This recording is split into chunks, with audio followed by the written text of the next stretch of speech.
السلام علیکم ورحمۃ اللہ تعالی وبرکاتہ۔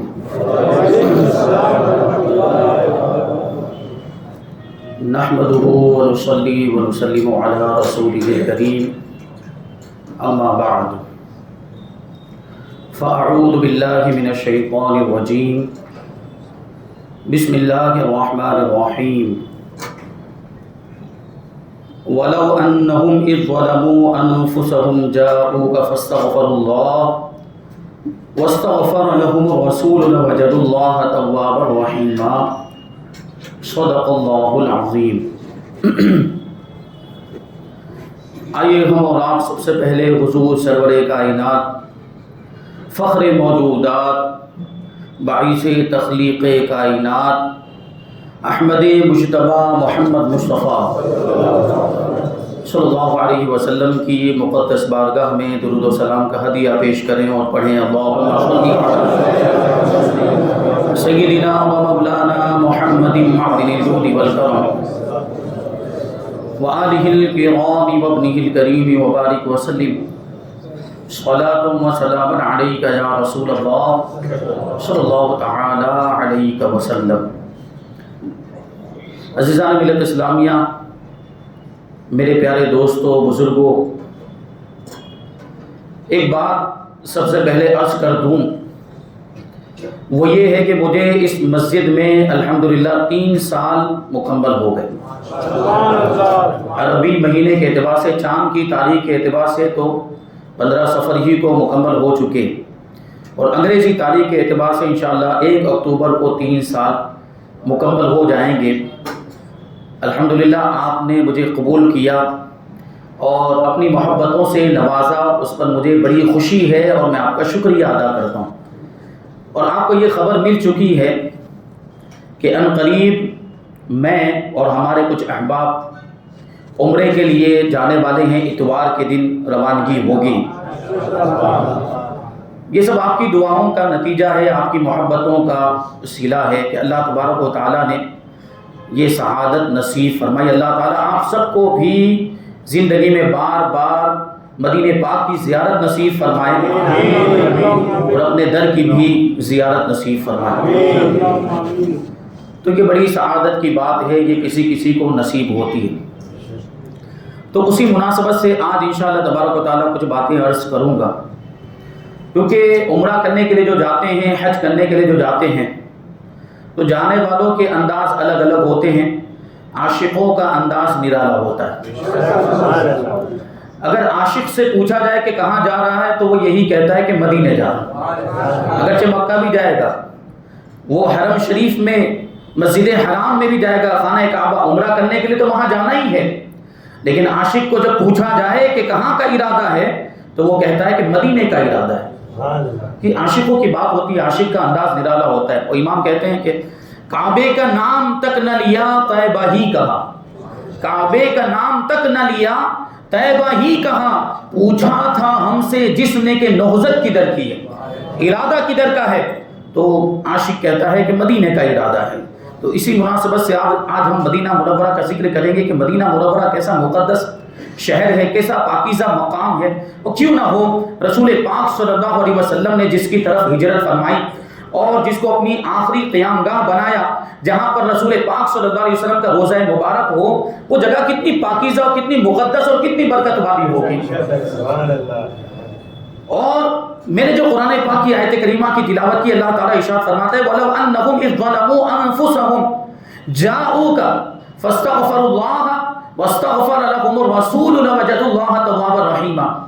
کہ یہ لوگ اگر اپنی جانوں پر ظلم کر لیں، یعنی گناہ کر لیں، آپ کی امت، حضور سے فرمایا جا رہا ہے کہ اے محبوب اگر آپ کی امت کے لوگ اپنی جانوں پر ظلم کر لیں تو کیا کریں، وہ آپ کی بارگاہ میں حاضر ہو جائیں، جاؤکا آپ کی بارگاہ میں حاضر ہو جائیں، پھر کیا ہے جاؤکا فاستغفر اللہ، اور اللہ کی بارگاہ میں اپنے گناہوں کی معافی مانگے، واستغفر لهم الرسول، اور رسول بھی ان کی شفاعت کرے، رسول بھی ان کی شفاعت کرے۔ پھر نتیجہ کیا نکلے گا، بندے بھی گناہوں کی معافی مانگیں، رسول بھی ان کی شفاعت کریں، رسول بھی ان کے لیے دعائیں مغفرت کرے، استغفار کرے، تو کیا ہوگا لَوَجَدُوا اللَّهَ تَوَّابًا رَحِيمًا، تو یہ لوگ ضرور اللہ تبارک و تعالیٰ کو بہت زیادہ توبہ قبول کرنے والا مہربان پائیں پائیں گے.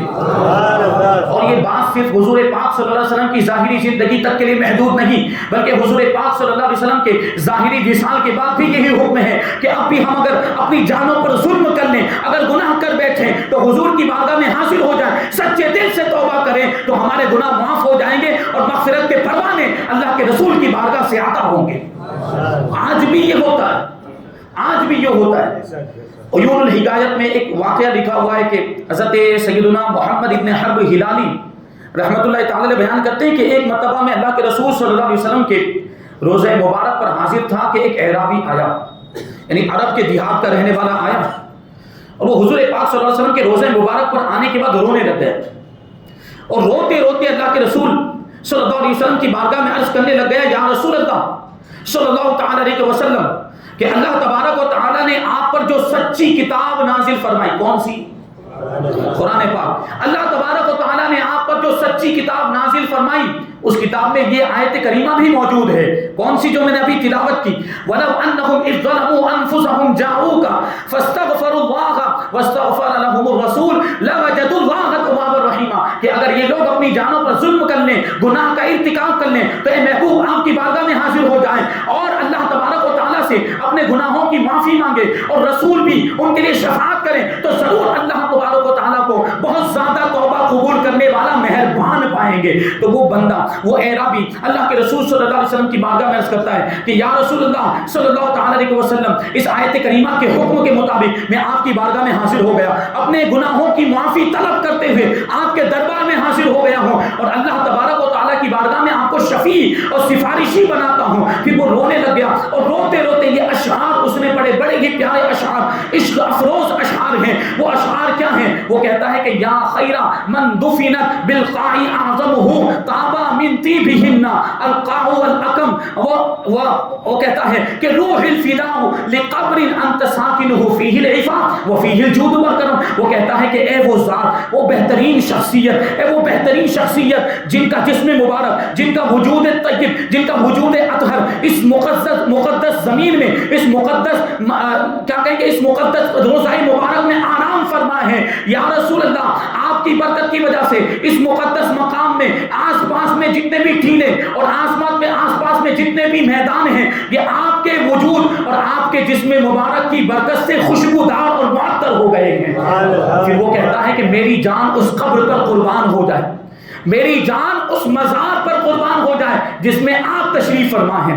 یا رسول اللہ میری جان اس روضہ مبارک پر قربان ہو جائے جس میں آپ آرام فرما ہیں. اور اس قبر مبارک میں کیا ہے؟ شاعر کہتا ہے کہ اس قبر میں پاک دامنی ہے، اس قبر میں جود و کرم ہے، اور اس قبر میں سخاوت کے خزانے موجود ہے. یہ اشعار وہ پڑھتا جا رہا تھا، ان اشعار کی تکرار کرتا جا رہا تھا، ساتھ ہی آنسو بھی بہاتا جا رہا تھا. آخرکار اشکبار آنکھوں کے ساتھ وہ حضور پاک صلی اللہ علیہ وسلم کے روزہ مبارک سے رخصت ہو گیا. حضرت محمد ابن حرب ہلالی بیان کرتے ہیں کہ اس رات کو جب میں سویا تو اللہ کے رسول صلی اللہ علیہ وسلم خواب میں تشریف لائے، اور خواب میں تشریف لانے کے بعد اللہ کے رسول صلی اللہ علیہ وسلم نے مجھ سے ارشاد فرمایا کہ اس اعرابی سے ملو، اس دیہات کے رہنے والے سے ملاقات کرو اور اسے خوشخبری سنا دو کہ اللہ تبارک و تعالی نے میری شفاعت کی وجہ سے اس کے گناہوں کی مغفرت فرما دی ہے، میری شفاعت کی وجہ سے اس کے گناہوں کی مغفرت فرماتی ہے کہ جا کر اس کو مجھتا سنا دیجئے اور اس کو خوشخبری سنا دیجئے. تو پتہ کیا چلا کہ آج بھی اللہ کے رسول صلی اللہ علیہ وسلم کی بارگاہ سے مغفرت کے پروانے عطا کیے جاتے ہیں، بگڑیاں بنائی جاتی ہیں، حال بگڑے ہوئے سدھارے جاتے ہیں، اور اللہ کے رسول صلی اللہ علیہ وسلم کی بارگاہ میں فریاد رسی ہوتی ہے، حاجت روائی ہوتی ہے، اور آج بھی بخشش کے پروانے حضور پاک صلی اللہ علیہ وسلم کی بارگاہ سے عطا کیے جاتے ہیں. ایسا دل لے کر اگر کوئی حاضر ہو اور اس انداز میں وہ تڑپ لے کر عشق رسول کی دولت لے کر حاضر ہو تو یقیناً اس کو انعام و اکرام سے نوازا جاتا ہے. آج آپ دیکھیں عاشقان رسول کی کیا بات ہوتی ہے، ہمارے آپ کی کیا حیثیت کہ ہم اس دربار میں حاضر ہو سکیں. بڑے بڑے مالداروں کی اگر ہم بات کریں، جن کو بلایا جاتا ہے وہی اس دربار میں حاضر ہوتے ہیں، جن کو بلایا جاتا ہے تو اسباب خود بخود مہیا ہو جاتے ہیں، ساز و سامان تیار ہو جاتا ہے. ورنہ دنیا کے اندر بڑے بڑے مالدار لوگ موجود ہیں، صاحب ثروت موجود، بنگلہ ہے، گاڑی ہے، نوکر چاکر سب کچھ موجود ہے، بڑے بڑے کاروبار کرتے ہیں، بڑی بڑی تجارتیں ہیں، بڑے بڑے بزنس ہیں، لیکن اس کے باوجود مدینے کی حاضری نصیب نہیں ہوتی. بہت سے لوگ ایسے ملیں گے، پوری دنیا کا سفر کرتے ہیں، پوری دنیا میں جاتے گھومتے پھرتے ہیں، بڑے بڑے شہروں میں جاتے ہیں، لیکن مدینہ جانا نصیب نہیں ہوتا. ان کے مقابلے میں بہت سے کچھ ایسے غریب بھی ہیں، بہت سے ایسے نادار بھی ہیں، لیکن ان کے دل میں عشق رسول ہے، وہ عشق رسول میں تڑپتے رہتے ہیں، اللہ کے رسول کی یاد میں، اللہ کے رسول کی محبت میں تڑپتے رہتے ہیں اور دعائیں کرتے رہتے ہیں کہ مدینے کی حاضری نصیب ہو جائے، اور اس کے لیے اپنے اعتبار سے کوششیں کرتے رہتے ہیں. عشق رسول اور سچی طلب ہونے کی وجہ سے ان کی کوششیں کامیاب ہو جاتی ہیں، اور اللہ کے رسول صلی اللہ علیہ وسلم غریب ہونے کے باوجود اپنے دربار کی حاضری کے لیے ان کو بلا لیا کرتے. اور کہاں سے اسباب پیدا ہو جاتے،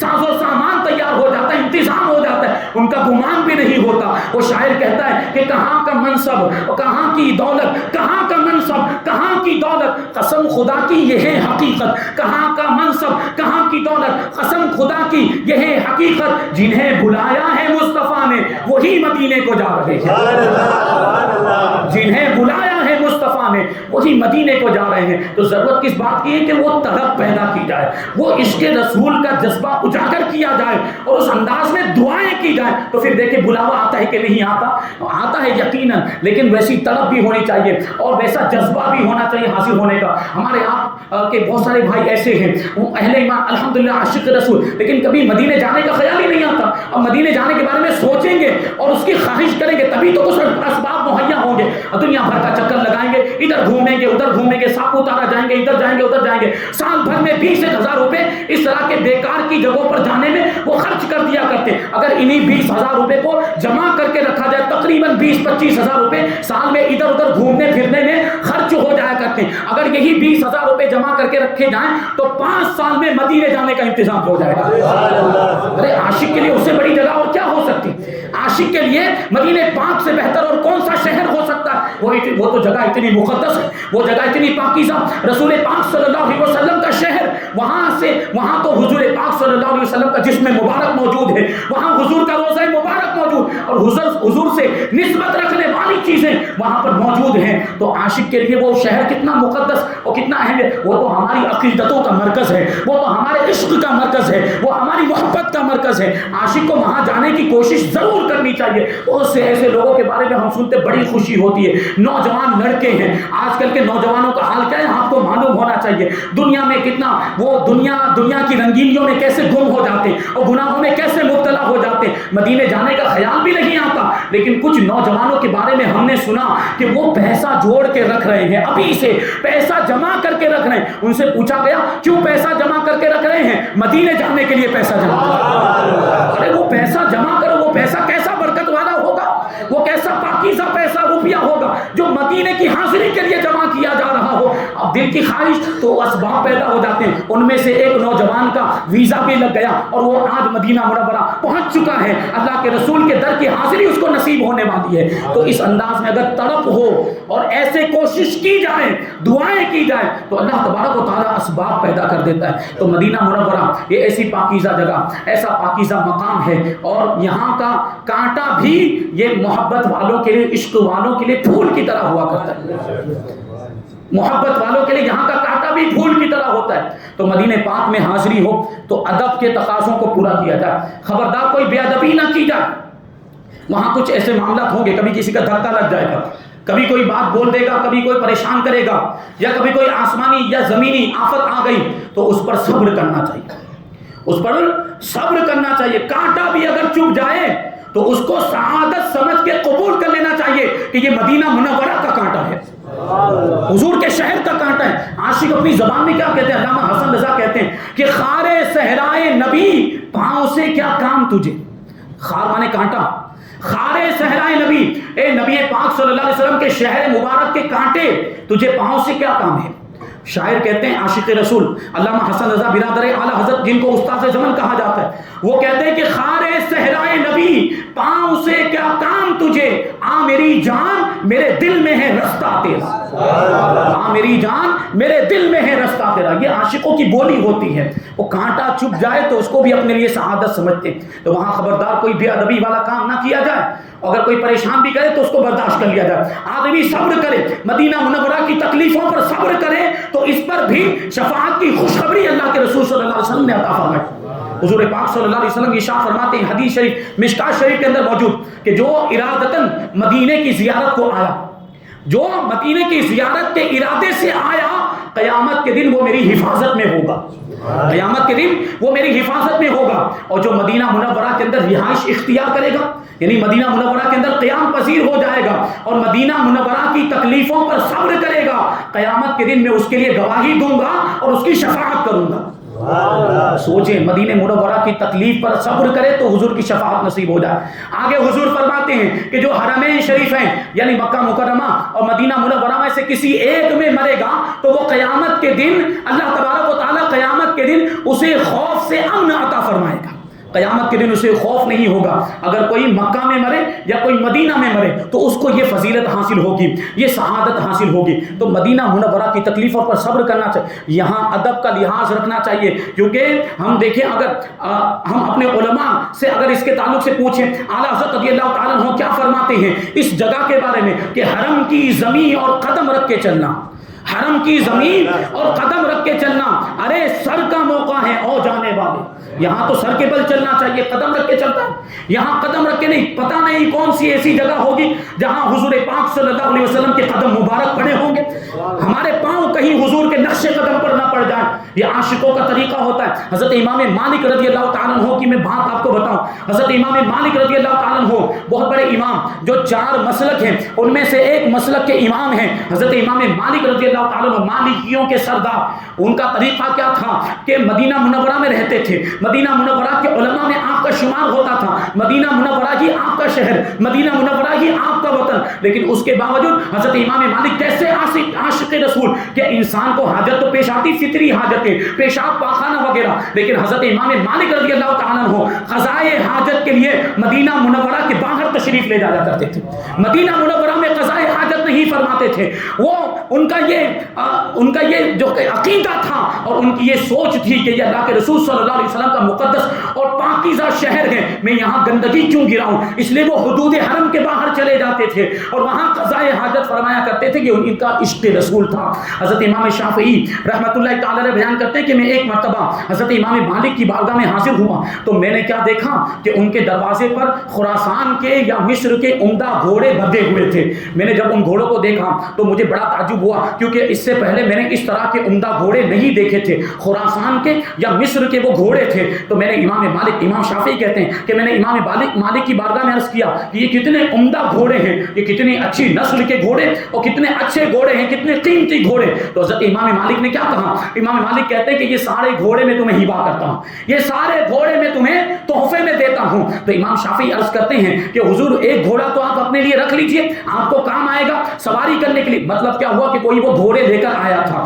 اور وہ گھوڑے امام مالک کو تحفے کے طور پر پیش کیے تھے, لیکن امام مالک نے ایک بھی گھوڑا استعمال نہیں کیا, ایک بھی گھوڑے پر سواری نہیں فرمائی, بلکہ ان کو دروازے پر باندھ کے رکھا ہوا تھا. امام شافعی نے جب یہ بات کہی کہ یہ کتنے عمدہ گھوڑے ہیں تو امام مالک نے وہ سارے گھوڑے ان کو دے دیے اور ایک بھی گھوڑا اپنے لیے نہیں رکھا. امام شافعی نے جب یہ کہا کہ ایک گھوڑا تو اپنے لیے رکھ لیجئے تاکہ آپ کو کام آئے, سواری کرنے کی ضرورت ہوگی تو سواری کرنے کے کام آئے گا. امام مالک نے اس وقت کیا جملہ ارشاد فرمایا تھا, امام مالک رحمۃ اللہ تعالی علیہ فرماتے ہیں کہ مجھے اللہ تبارک و تعالی سے حیا آتی ہے کہ میں اپنے گھوڑے کے قدموں سے اس مقدس شہر کو رون دوں جس مقدس شہر میں اللہ کے رسول صلی اللہ علیہ وسلم کا مزار پاک موجود ہے. گھوڑا چلانا بھی گوارا نہیں تھا ان کو. یہ عاشقوں کی بات ہوتی. اور یہ جو حدیث پاک یا آیت کریمہ آپ نے سنی اور حدیثیں سنی, اس کی روشنی میں اگر ہم دیکھیں تو اعلیٰ حضرت رضی اللہ تعالیٰ عنہ فرماتے ہیں کہ مجرم بلائے آئے ہیں جاؤ کا ہے گواہ. مجرم بلائے آئے ہیں جاؤ کا ہے گواہ. یعنی آیت کریمہ میں کیا فرمایا گیا کہ جب یہ لوگ اپنی جانوں پر ظلم کر لیں تو آپ کی بارگاہ میں حاضر ہو جائے. تو مجرم آئے ہیں, مجرم ایسے نہیں آئے, مجرموں کو بلایا گیا ہے. مجرم بلائے آئے آئے ہیں جاؤ کہے گواہ، پھر رد ہو کب یہ شان کریموں کے در کی ہے. یعنی ہماری تمنا کا کیسے رد کی جا سکتی ہے؟ کیونکہ یہ کریموں کا دربار ہے، یہ سخی کا دربار ہے، اور ایسے سخی کا دربار ہے جس کے دربار سے کبھی کوئی خالی ہاتھ لوٹتا ہی نہیں ہے. اور مانگو گے مانگے جاؤ گے، منہ مانگی پاؤ گے. سرکار میں نہ لا ہے نہ حاجت اگر کی ہے، یہاں جو کچھ بھی مانگا جاتا ہے وہ عطا کیا جاتا ہے. یہ ایسا دربار ہے حضور پاک صلی اللہ علیہ وسلم کا دربار، یہ ایسا دربار ہے. اور یہاں اگر کوئی مر جائے، یہاں اگر کسی کا انتقال ہو جائے تو سیدھا جنت میں پہنچ جائے. مدینہ منورہ میں اگر کسی کا انتقال ہو جائے تو سیدھا جنت میں پہنچ جائے. بس ایمان شرط ہے. ایمان کی سلامتی لے کر اگر کوئی مدینے میں پہنچے اور مدینے میں ہی مر جائے، جنت البقیع میں دفن ہو جائے تو سیدھا جنت میں پہنچے گا. امام کہتے ہیں طیبہ میں مر کے ٹھنڈے چلے جاؤ آنکھیں بند، طیبہ میں مر کے ٹھنڈے چلے جاؤ آنکھیں بند، یعنی پرسکون آنکھیں بند کر کے سیدھے جنت میں پہنچ جاؤ. سیدھی سڑک یہ شہر شفاعت نگر کی ہے. یعنی یہ جو سیدھی سڑک جو جاتی ہے یہ شفاعت نگر، شفاعت یعنی شفاعت والا شہر. اور شفاعت والا شہر کون سا؟ مدینہ پاک ہے، حضور پاک صلی اللہ علیہ وسلم کا شہر، جس کو شفاعت نگر فرمایا گیا. کیونکہ حضور نے کیا ارشاد فرمایا؟ من زارا قبری وجبت لہو شفاعتی، جس نے میری قبر کی زیارت کی، جس نے میرے روزے کی زیارت کی، اس کے لیے میری شفاعت واجب ہو گئی. یہ شفاعت نگر ہے.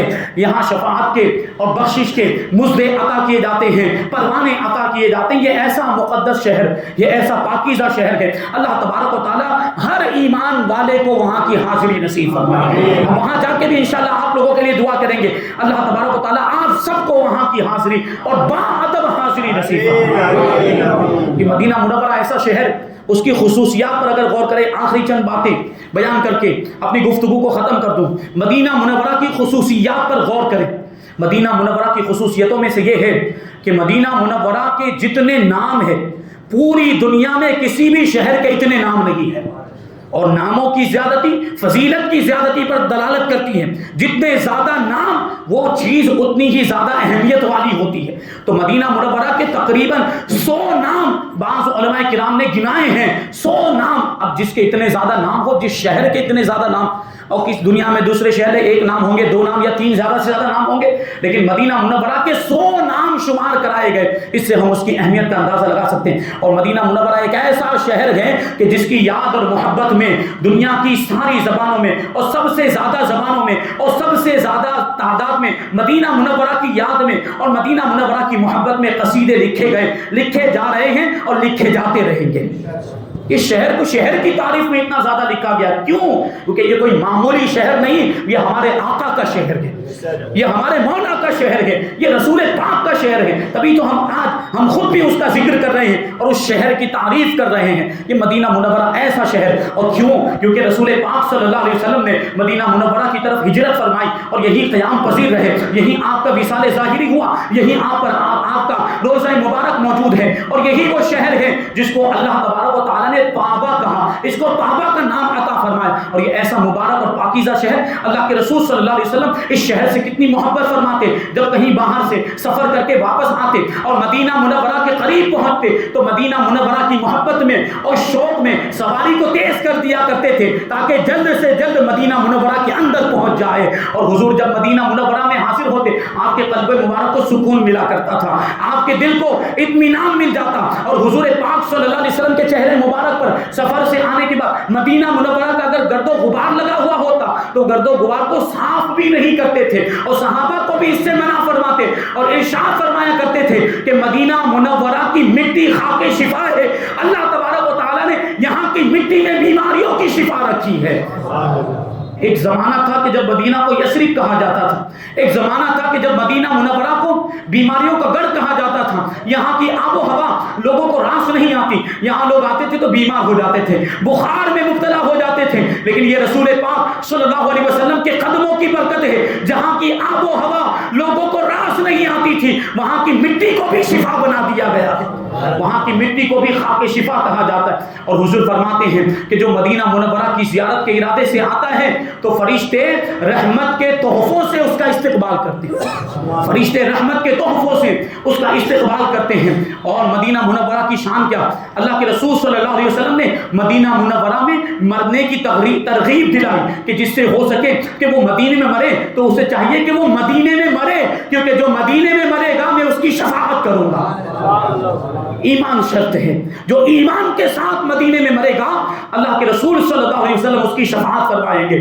اور پھر آگے روایتوں میں آئے کہ جو شخص وضو کر کے مسجد نبوی میں آئے اور مسجد نبوی میں نماز ادا کرے تو اس کو ایک حج کا ثواب ملتا ہے۔ پھر حضور کے روزے کی بات کریں تو حجرہ مبارکہ، حضور پاک صلی اللہ علیہ وسلم کا حجرہ اور منبر انور، ان دونوں کے بیچ کی جگہ جنت کی کیاریوں میں سے ایک کیاری ہے، روضۃ من ریاض الجنہ، جنت کے باغوں میں سے ایک باغ ہے ریاض الجنہ جس کو کہا جاتا ہے، جہاں نماز پڑھنے کے لیے بڑی تگ و دو کرنی پڑتی ہے، کوششیں کرنی پڑتی ہے، بڑی بھیڑ لگی ہوئی ہوتی ہے 2 رکعت نماز ادا کرنے کے لیے، کیونکہ ہمارا عقیدہ یہ ہے کہ وہ یقیناً حضور نے فرما دیا تو وہ جنت کے باغوں میں سے ایک باغ ہے، ہم وہاں نماز پڑھیں گے گویا کہ ہم نے جنت میں نماز ادا کی ہے۔ تو یہ حضور پاک صلی اللہ علیہ وسلم کے روضہ مبارک اور منبر نور کے بیچ کی جو جگہ ہے، حضور نے اس کو کیا فرمایا کہ یہ جنت کی کیاریوں میں سے ایک کیاری ہے، جنت کے باغوں میں سے ایک باغ ہے۔ اعلیٰ حضرت رضی اللہ تعالیٰ عنہ کیا کہتے ہیں کہ ایک طرف روزے کا نور، ایک سمت منبر کی بہار، ایک طرف روزے کا نور، ایک سمت منبر کی بہار، اور بیچ میں جنت کی پیاری پیاری کیاری واہ ہوا۔ کیاری مطلب پھولوں کی قطار، باغوں میں جو پھول ایک قطار میں لگائے جاتے ہیں، پھولوں کی قطار کو کیاری کہا جاتا ہے۔ تو یہ جو حضور پاک صلی اللہ علیہ وسلم کے روزے مبارک کا اور مسجد نبوی کا یہ جو حصہ ہے وہ جنت کے باغات میں سے ایک باغ ہے۔ اللہ تبارک و تعالی ہم سب کو وہاں نماز پڑھنا نصیب فرمائے۔ پھر کیا فرمایا؟ پھر فرمایا کہ مسجد نبوی میں ایک نماز پڑھنا یہ 50,000 نمازوں کے برابر ہے۔ مسجد نبوی میں ایک نماز 50,000 نمازوں کے برابر، مطلب کیا کہ ایک نماز اگر مسجد نبوی میں ادا کی جائے تو 50,000 نمازوں کا ثواب ملتا۔ یہ حضور پاک صلی اللہ علیہ وسلم کے روزے کی اور آپ کی مسجد نبوی کی شان، اور یہ وہ روزہ ہے کہ جس کے بارے میں روایتوں میں آیا ہے کہ روزانہ صبح و شام 70 ہزار فرشتے یہاں حاضری دیا کرتے ہیں، زیارت کے لیے حاضر ہوا کرتے ہیں۔